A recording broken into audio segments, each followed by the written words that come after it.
Salam əziz yoldaşlar.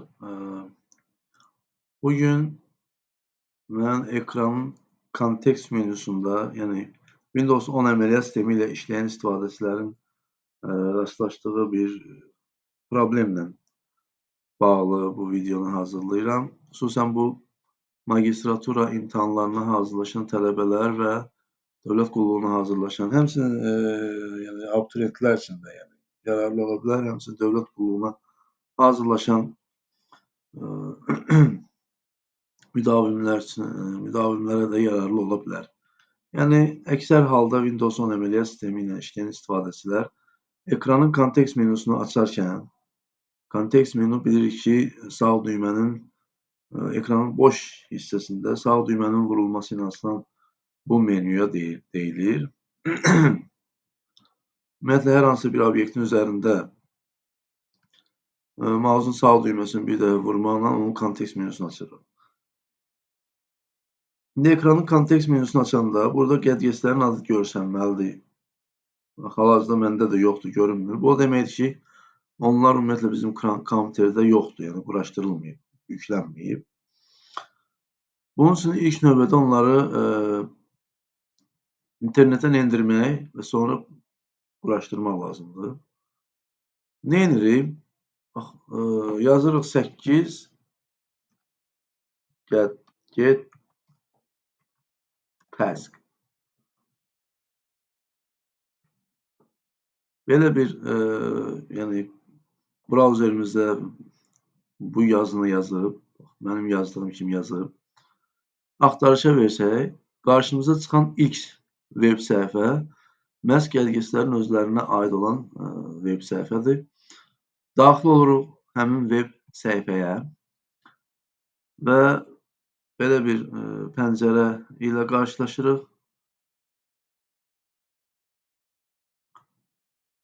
Burada sol tərəfdə bizə təklif olunan qədgetlər, yəni mini proqramlar, sağ tərəfdə isə onların yüklənmə linki yerləşdirilib. Yəni yükləmə üçün düymə yerləşdirilib. Üzərinə bir dəfə vururuq. Bu artıq bizim kompüterimizə MCI faylı formasında daxil oldu, yüklənildi və indi bunu biz installaşdırmalıyıq, yəni quraşdırmalıyıq. Üzərində sağ düyməni bir dəfə sıxmaqla açılan kontekst menyudan install və yaxud üzərində mausun sol düyməsini 2 dəfə vurmaqla installaşdırma prosesini həyata keçirə bilərik. Açılan bu pəncərədən install əmrini icra edirik. Bununla razılaşırıq, yes və gözləyirik. Hal-hazırda installyasiya gedir.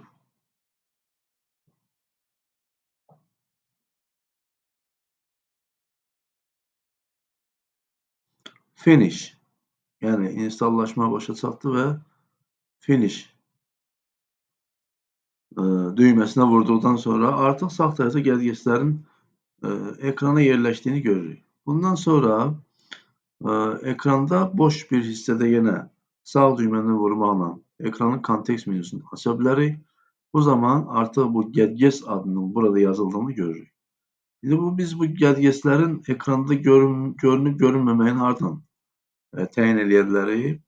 View menüsünün, View əmrinin alt menüsünə daxil oluruq, alt kateqoriyasına daxil oluruq. Burada ən sonda Show Desktop Gadgets, yəni qədgetləri desktopda göstər və yaxud göstərmə. Qarşısından bu işarəni götürsək, onlar desktopda görünməyəcək. Əgər qarşısına yenə həmin işarəni qoysaq, qədgetlər ekranımıza geri qayıdacaqlar. Sağ olun, ümidvaram yararlı olar.